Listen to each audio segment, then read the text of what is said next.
Good morning, children. Today we will discuss about the certain properties of salt, like water of crystallization, efflorescence, delequescence, and hygroscopy property we will discuss today, one by one. The first topic of today is water of crystallization. Water of crystallization. Let's see. Actually, water of crystallization means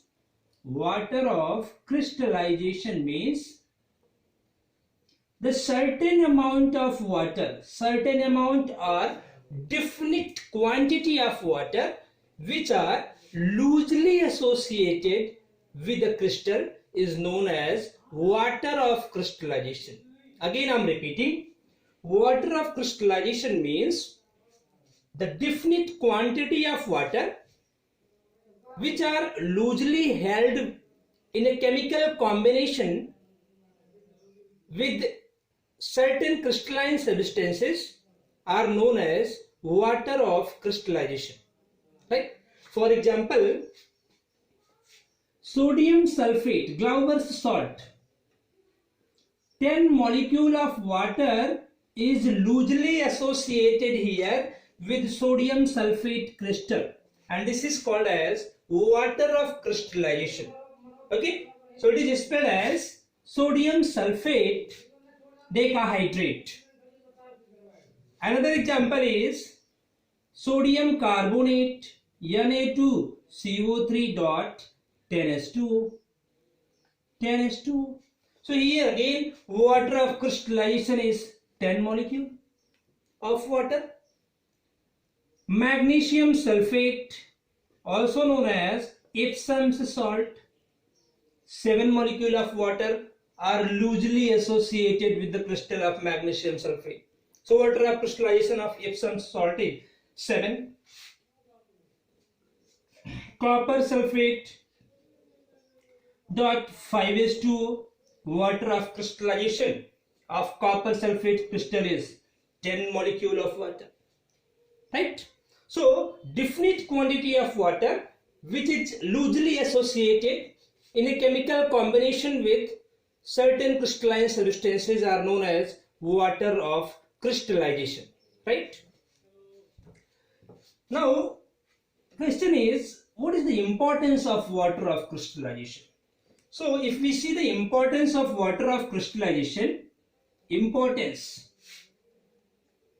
so always remember, water of crystallization is responsible for shape of a substance, shape. And second part is, it is also responsible for color of substances, right? So we talk about importance of water of crystallization. So water of crystallization of a substance is responsible for shape and color of substance. Let's see, for example, copper sulfate dot 5S2, right? It is crystalline solid, crystalline, having definite geometrical shape. Crystalline solid means having definite geometrical shape. Now heat this substance at a temperature of 100 degrees Celsius. After heating, you will get copper sulfate plus 5S2 molecule. Now see, while water of crystallization was associated with copper sulfate, it was crystalline solid, means having fixed geometrical shape, and color was blue. Right?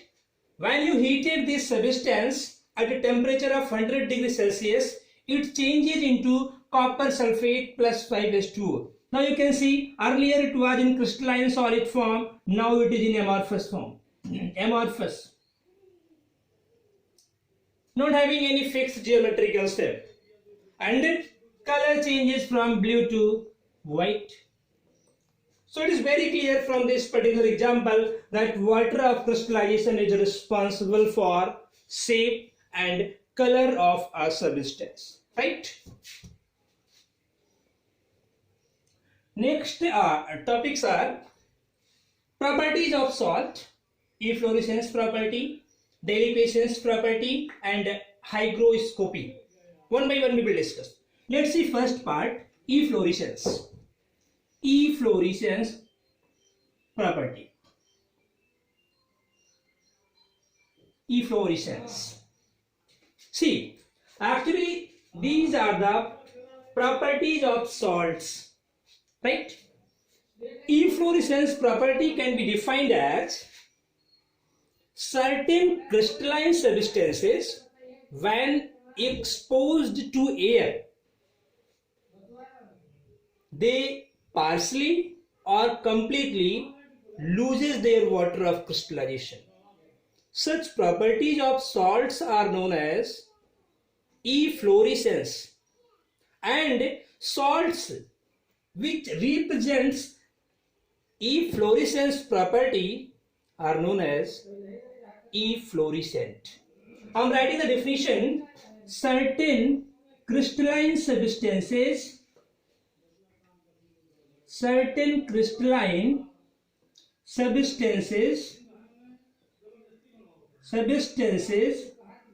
when exposed to air, they loses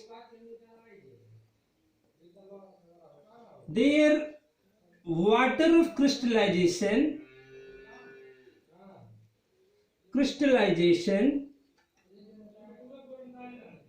partly or completely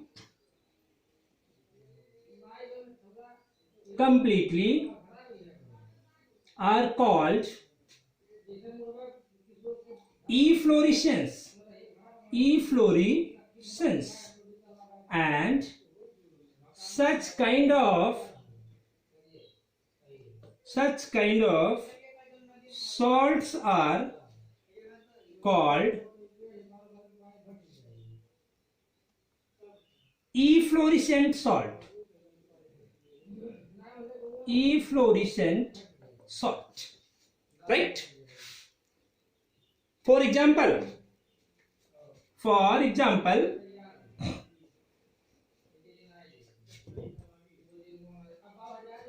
when sodium carbonate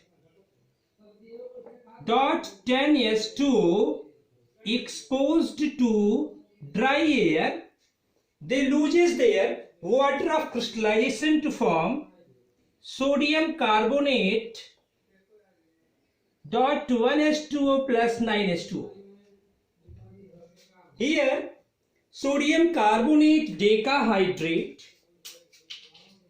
on exposing to dry air, losing its water of crystallization partly to form sodium carbonate .1S2O, and here 9S2O molecule is loosed by sodium carbonate. So sodium carbonate will be referred to as here efflorescent salt, right? Let's see another example. Another example of efflorescent salts are Glauber's salt, Na2SO4.10S2. When this salt is exposed to dry air atmosphere, it also loses its water of crystallization completely to form sodium sulfate plus 10S2O. So here you can see completely sodium sulfate decahydrate loses its water of crystallization. So it will be referred to as efflorescent substance, right? Next, one more example we can see Epsom's salt, magnesium sulfate .7S2O. When this salt is exposed to dry air, it forms magnesium sulfate .1S2O plus 6S2O. It means this salt is losing its water of crystallization partly, right? So it will be called as efflorescent substance. I hope you people understood efflorescence. Again I am repeating, efflorescence substance are the certain salts when they are exposed to atmosphere, they loses its water of crystallization partly or completely. The process is called as efflorescence, and such kinds of salts are known as efflorescent. Process is efflorescence, and such kind of salts are known as efflorescent salt. Example I have given. I hope you people understood today's topic, water of crystallization and efflorescence process. In the next video, I will provide you delequescence and hygroscopic property. Thank you.